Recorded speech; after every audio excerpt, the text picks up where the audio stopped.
As at May 2nd, 2022, now the sitting president Sisia of Ghana, now oye flag bearer. Na Russia-Ukraine war a see war no cry still la enyem twaye no na enya effect e Ghana economy ni so. Nanso John Mahama de that time no si there be enya impact biya na enim there's no way benya possible impact biara ye economy ni so.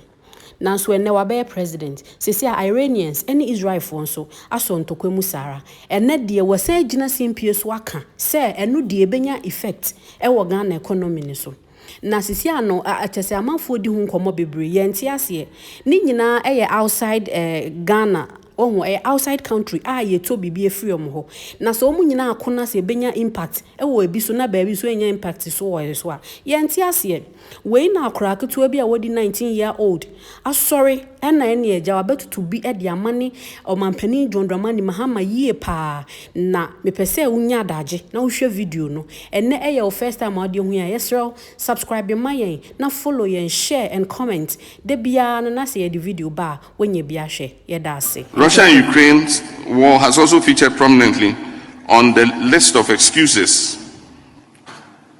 The Russia-Ukraine conflict cannot possibly be responsible for the suffering we're going through. A few moments later, We have done in stabilizing the economy.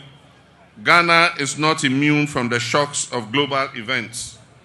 Recent events in the Middle East, which involve an exchange of missiles between Israel and Iran, have started to escalate crude oil prices dramatically. I've asked our Minister of Finance and Minister of Energy to keep a close eye on the development and model the possible impacts on our petroleum prices and prepare measures to protect the recent gains that we have made. That every time these people will do a mistake and come back and correct and tell us they are listening government. Till when? Don't you feel it's becoming too much? From this fake PhD and the rest, and then coming back, and then when they correct, then we go, they are listening government. Mahama is a listening president. Isn't it becoming a nuisance to us? We wake up one day, and in the midst of a midnight, you did the fastest pickpocket and introduced a levy on our neck, push it to our throat, calling it D-levy. That Prince said it's not. You let him make his argument. Then you come back to tell us that, we've suspended it because of what have you. It is because of backlash. They know it. Even their own party folks, hit them hard. You remember I sat here and told you that it is not the dollar and CD appreciation alone that determines the prices of fuel. There are external factors, and one is the global market. When you do not want to acknowledge that, a shock will come and it will force you to make changes. And when I said that, it didn't keep long, and we had this Israel and Iran thing, and it is telling us that oil prices is going to hit high. In the next window, we are expecting that the fuel prices should go up because of a conflict in another country. And I asked myself, how are my people going to defend this? Because they made it clear to us, and even the ordinary Ghanaian, that Russia-Ukraine war and COVID-19 did not have any impact on our economy. And my brother here is telling me that there is no NDC communicator. Their own president, John Mahama, on record, and I'll read it. The Russian-Ukraine war cannot be an excuse or responsible for our economic woes. His own party communicator, Sami Jemfi, told us that it is disgusting for NPP to blame external factors on Ghana's economic challenges. And he's telling me he didn't hear this. He's now telling me it is Dr. Bawumia who made those claims. They made it clear, and to an extent, people believe that there was no even COVID in Ghana. If we all could remember, they made the argument sink down to the extent that people even believed that there was no COVID in Ghana, and that it was something President Akufo-Addo has created to loot money. Yes, it went down. I had people saying, COVID be any baby, let's be factual. People said it, that there was no COVID when people were even dying. Because they had made the argument sink down that there is no COVID affecting us. There is no Russia-Ukraine war when my brother clearly knows that global crisis affects African countries largely, especially when it comes to fuel. Because Ghana especially, we depend on that largely. So when there is crisis and it affects the global market, it will come down to affect us here. Okay. And then today, you are telling us you suspended it. A levy that you pushed, we didn't see of it in your budget. You didn't make mention of it. We just had it on just one day that at dawn, a party has entered parliament to pass a bill. They should scrap it off. Suspending it is not enough. You remember they told us one of their justification was that it won't affect the pumps, the fuel pumps. Yeah. But I remember you that see, very well. at the time they were passing it, this crude was surging around 60 when they took over from us, from the global market. It was around 80. Okay. Now, when they took over, gracefully it came down to 60.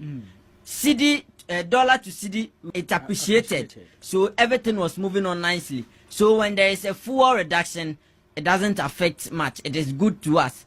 Now, there is a crisis somewhere. This 60 will be able to shoot from 60 to even 120, and it will come down to affect your fuel over us here, down here, to come down to affect us. And now you are telling us, see, scrap it off, because the 1 CD on a liter, won't be able. Your own energy minister told us that it won't be able to even solve the issue. And to even talk about the debt you left us. You think it? You remember I told you that there's a shortfall in their budget. Yeah. Yes, and that is the main reason why they were introducing the levy. It wasn't any doomsday or anything. So it was the shortfall that they wanted to make up for. Good. President Akufo-Addo, when he scrapped about over 10 taxes, there was a shortfall in his budget, and he needed to fill that. Okay. He couldn't. He tried. He couldn't. Till this crisis came in. And it largely affected us. Before the crisis, our dollar to CD was about 5 CD to 7 CD. After the COVID and Russia-Ukraine war, you see where it said to, where it hit to. Okay. So we are telling Ghanaians that if they won't, because they cannot tell Ghanaians, because they themselves hit us that Russia-Ukraine war and COVID-19 didn't have any impact on us. Yeah. But we'll tell Ghanaians for them that Israel and Iran war will have impact. Okay. Because Ghana largely depends on oil. We import them. So it will affect us. Okay. So we'll say it for them, because for them they backlash the Russia-Ukraine war, telling Ghanaians that it didn't have any impact on us. And today you are telling us you are suspending it. Now, the reason why we were telling them that you burden Ghanaians with the 1 CD levy was that, one, under the IMF program, we had already burdened them with 14% on electricity tariffs and water. Why again introduce a 1%? Okay. And telling us that you are going to accumulate 5.7 billion under the D-levy. But minority spoke, COMAC spoke, GPRT spoke, transport drivers spoke, that no, it won't help us. Yes, and then here we have Israel-Iran crisis coming in. So they had no option than to suspend it. Okay. Suspending is not enough, my brother. Really? Scrap it off. Take it off. Because even this D-levy didn't even have any sunset clause in it, telling us that, oh, if the global crude goes up, we will take it off, or it is going to last for 1 year. It had nothing, just a shock. We woke up one day, and then there is a 1 CD on every liter, 4 CD, 50 pesos on every gallon. And their justification was that we have reduced fuel for you. Okay. When we add 1 CD, it won't affect at the pump. And unfortunately, there's a crisis coming up, and it will affect at the pump. Okay. The 1 CD will go and join, and Ghanaians will suffer, because we've already burdened them with another tariffs of which they are paying. So my point is, if there is an energy sector crisis, or you need money to buy fuel, what are we using the 14% for? Okay. We are already taxing Ghanaians, and the same finance minister told us on point blank that he doesn't need a new tax. He only has to ensure compliance in revenue collection. Okay. We need compliance. Okay. We don't need a tax. Okay. You didn't make mention of it in your budget, not even in parliament, your president, nothing, your communication minister, nothing. And we just woke up one day and we heard that there's a new tax. How do we feel? When you we warn them that, see, you shouldn't be being quick to take off taxes. Because if you take off that taxes, it is revenue coming to the government. What are you bringing in place of the e-levy and the betting tax? You have no other option. But because you have made mention of it in opposition and when you gain government, you were in a hurry to take it off. Okay. And that brought you a revenue shortfall of 6 billion. And they needed the levy to go and fill it there. But their own party folks, it is not even MPP. Their own party big men told them that, no, see, you have gained the goodwill of Ghanaians. This levy thing you've introduced, Ghanaians are angry. Ghanaians do not want it. Take it off. It is only 6 months in government. Let's not be in a hurry to lose this goodwill. It is the backlash. They shouldn't hide behind Israel and Ukraine, Israel and Iran crisis. Okay. And you know one thing? No. President John Mahama, when I listened to him over the weekend, saying his finance minister and energy minister should check the impact and how it will affect us and do some, I just laughed. They are only prepping our mind. They are prepping our mind that there is something coming.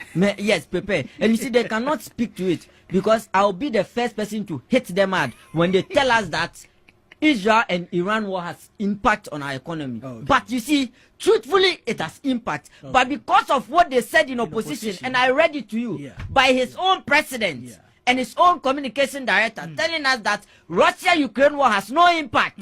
He's telling us that they didn't say it. My brother, Google right now and check. A lot of your party communicators made mention of it that the Russia-Ukraine war do not have any impact on our economy. It is a lie.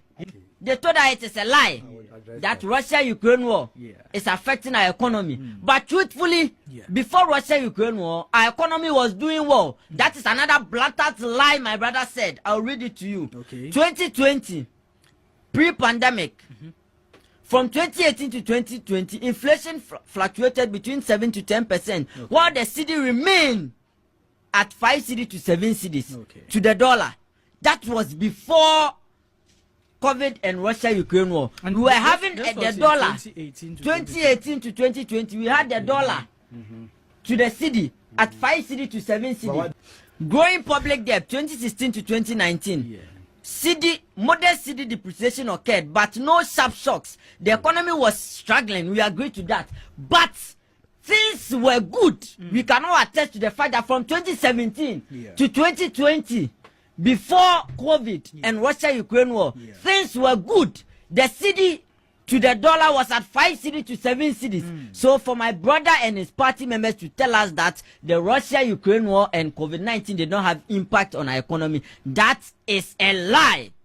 And today, we are waiting for them to come and defend the Israel and Iran crisis and tell us that it will have effect. Tell your party folks that there is no missile that has been thrown in Ghana. Ghana is not part. It is Israel and Iran. So we have no effect here because your own president stood on platform to tell us that no missile from Ukraine. No missile from Ukraine has landed on Ghana.